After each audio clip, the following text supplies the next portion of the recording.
1994년 3월 3일 일본 큐슈 구마모토현 도로변의 타마나 주차장 쓰레기 처리소에 무언가 수상한 검은 비닐봉투가 버려진 것을 담당 환경미화원이 발견을 했다. 그 내용물은 놀라웠게도 사람의 왼팔이었다. 역시 같은 날 후쿠오카현의 야마카와 주차장에서는 동일 인물의 것으로 보이는 나머지 오른팔이 발견이 된다. 그리고 다음 날인 4일 야마카와 주차장에서 회수한 쓰레기 중 광고지에 쌓여진 왼손목이 발견이 되었고, 구마모토역의 군의 사물함에선 복부가 도려내진 가슴과 허리가 발견이 되었다. 그리고 이어서 14일 구마모토현 아소마츠의 별장 근처에서 왼쪽 다리가 발견이 되는데, 후쿠오카 구마모토의 공동 수사 결과 그 피해자는 후쿠오카시 추오고 텐진초의 미용사 이와사키 마유미로 판명이 되었다. 이와사키 마유미의 당시 나이는 30세. 수사본부는 일단 4일에 발견이 된 왼쪽 손목을 싸고 있던 광고지에 초점을 맞추고 조사를 하여 이 광고지의 발행 부수가 불과 1200부이며 후쿠오카현 다자이우시 주변에만 배포되었다는 것을 밝혀냈다. 그것을 토대로 이 지역을 철저하게 탐문 수사하자 피해자 마유미와 같은 미용실에서 근무하고 있는 에다 후미코가 유력한 용의자로 떠올랐다. 에다 후미코의 당시 나이는 38세. 후미코는 살해된 마유미가 근무하고 있던 미용실의 격리 담당이었다. 후미코는 3월 2일부터 4일까지 후쿠오카시에서 렌트카를 빌려 큐슈 도로를 주행하던 모습이 CCTV에 녹화가 되었고, 수거된 통행권에서 후미코의 지문이 발견이 되어 3월 15일 그녀는 사체 유기 용의자로 체포가 되었다. 체포 당시에는 후미코는 계속해 범행을 부인했지만 후미코의 핸드백에서 마유미의 수첩 그리고 시계가 나오자 수사본부는 이 점을 집중 추궁하였다. 결국 3월 28일 후미코는 마유미의 살해를 인정하는 것과 동시에 혼자서 옮기기 위해서 사체를 절단한 것을 자백을 하게 된다. 4월 5일 후미코는 살인 용의자로 다시 체포가 되었다. 범인 후미코는 1978년에 결혼을 하여 1989년에는 미용실의 격리 담당으로 근무를 하다가 이 미용실을 자주 이용하던 세무사 A씨와 친해져 불륜 관계를 유지했다. 더불어 피해자 마유미는 1990년에 같은 미용실에서 미용사로 일하게 되었는데, 그녀는 미인이면서도 성격이 싹싹해 손님들 사이에서 상당히 유명했었다. 후미코는 그런 아름다운 마유미에게 질투심을 느끼고 A씨와 마유미가 바람을 피우고 있다는 아무런 근거 없이 일방적으로 의심을 하게 된다. 그러나 심부름센터에 뒷조사를 의뢰를 했지만 A씨와 마유미는 아무런 관계도 아니었다.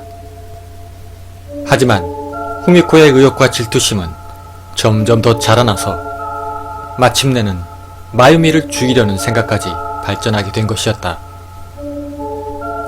1994년 6월 27일 오전 11시 마유미는 다니던 미용실을 그만두고 다른 곳으로 직장을 옮기기 위해 후미코와 이야기를 나누고 있었다. 하지만 사소한 시비가 이웃과 거친 말다툼이 되었고, 결국 후미코는 시칼로 마유미를 살해하게 된다. 범행 후 사체의 처리가 곤란해진 후미코는 톱과 시칼로 시체를 도망내고, 그리고 렌트카를 빌려 큐슈의 주차장 그리고 별장 등에 유기를 하게 된다. 그리고 후미코는 범행 후 다음은 내 차례다 라고 쓴 협박장을 스스로 만들어 그것을 A에게 보이고 자신도 표적이 된 것을 가장하는 등 주도 면밀하고 용이 주도한 그런 모습을 보이게 된다. 1999년 9월 3일 최고재판소는 후미코의 상고를 기각을 하고 징역 16년을 확정 판결을 한다.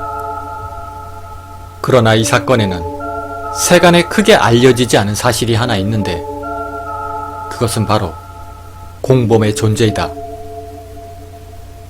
그러나 공범의 존재가 덮여버린 첫 번째 이유는 범인인 후미코가 체포되자마자 이 공범이 스스로 자살을 해버렸기 때문이고, 그 두 번째 이유는 이 공범의 아버지가 후쿠오카에서 아주 유명한 S외과 병원의 원장으로서 조상 대대로 이 지역의 정치와 경제에 크게 영향력을 끼쳐온 집안이었기 때문이었다. 사건은 이미 종결이 되었고 기왕에 죽은 사람이니 더 들추어봤자 뭘 하겠냐, 이런 식이 되어버린 것이었다. 공범의 아버지는 2차 세계대전이 끝난 후 부친에게서 S외과 병원을 이어받고 원장으로 취임하여 그 슬하에 첫째 아들 장남과 둘째 딸 장녀, 그리고 셋째 아들 차남, 이렇게 셋을 두게 된다. 어려서부터 부친에게서 의술을 배운 장남과 차남은 의사가 되어 S외과 병원으로 들어가 가업을 계승하였고, 장녀는 교사가 되었다.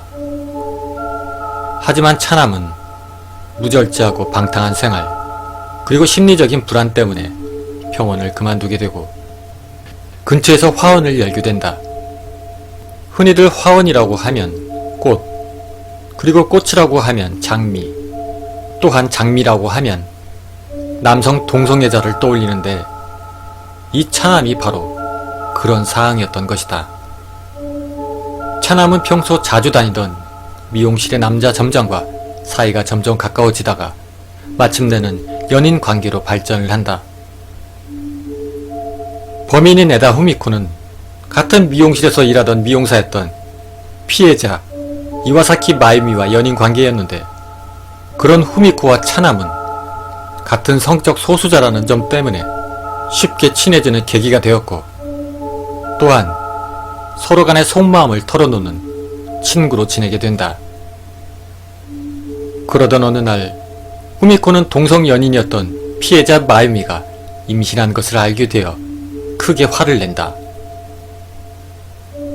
그 상대는 미용실의 점장이었으며 바로 차남의 연인이었던 바로 그 남자였던 것이다.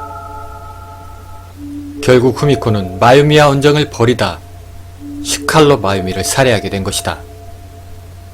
그 범행 장소로는 차남의 아파트로 알려져 있는데, 이것 때문에 차남과 후미코가 사전에 공모를 하여 살해를 저질렀는지에 대한 논란이 많았다. 어쨌든 차남과 후미코가 함께 마유미의 사체를 절단을 하고 각지에 유기한 것은 확실한 사실로 보인다. 그리고 앞에서는 복부가 도려내어졌다고 완곡하게 표현하였지만 실제로는 임신한 마유미에 대한 후미코의 분노 때문에 끔찍하게도 자궁이 도려내어지고 성기 부위가 심하게 훼손이 되었다. 경찰이 후미코를 체포하자 차남은 곧바로 미국으로 도주하였다가 그곳에서 자살로 생을 마감하였다. 그의 아버지는 이 일로 크게 충격을 받았으나 곧 냉정을 되찾고 친분이 있는 지역 유지, 언론 관계자, 국회의원들에게 로비를 벌여 차남의 관련 사실을 파묻어버렸다. 이 사건이 있은 후에도 아버지와 장남은 여전히 변함없이 병원 운영을 계속하였으나 심리적으로 크게 충격을 받은 장녀는 남편과 그리고 아이들을 데리고 다른 곳으로 이사를 가버린다. 그리고 3년 후 놀라웠게도 바로 그 장녀의 아들인 에스는 고베 연쇄 살인사건의 범인으로 체포가 되고, 사실 이 부분이 소름 돋아야 할 파트입니다. 사카키바라 살인사건 기억하시는 분들이 계실지 모르겠습니다. 바로 그 사건이죠. 그리고 또한 여기에서 그치는 게 아니라 초등학생이었던 장남의 아들은 어린 유아였던 여동생을 아파트의 베란다 밖으로 던져서 여동생이 사망하게 된다. 사카키바라 살인사건 범인 에스는 원래 초등학교 5학년 때 자신을 가장 귀여워해 주셨던 할머니가 돌아가시면서 비정상적인 행동이 다시 나타나기 시작했다고 하였으나 실제 할머니는 그 이전에 돌아가셨으며 할머니 운운하는 것은 자살한 삼촌을 은폐하기 위한 엉터리 보도로 생각이 된다. 사카키바라 살인사건을 보면 S군이 과연 진범인가에 대한 몇 가지의 의혹들이 나와 있는데 그 S군과 함께 범행을 저지른 공범이 있다고 가정을 해본다면 대부분의 의문이 해소된다. 이 공범의 정체와 관련해선 다양한 추측이 있는데 그 중에 하나는 그 공범이 바로 S외과 병원 원장의 차남, 즉 S군의 삼촌이라는 것이다. 하지만 자살로 죽어버린 차남이 어떻게 3년 뒤 사건의 공범이 될 수 있을까? 이미 사망한 걸로 되어 있는 차남의 죽음과 연관된 것들이 대부분 비밀과 의혹에 쌓여 있는 등 여러가지 정황 증거가 있긴 하지만 가장 인상적인 것은 바로 다음의 사실이다. 자살로 알려진 그 차남의 사망 증명서 서명란에는 다름 아닌 아버지 S 원장의 이름이 쓰여져 있었다는 것이다. 과연 사망한 미용사 이와사키 마유미 사건의 공범으로 지명되었던 그 차남은 정말로 자살을 한 것일까?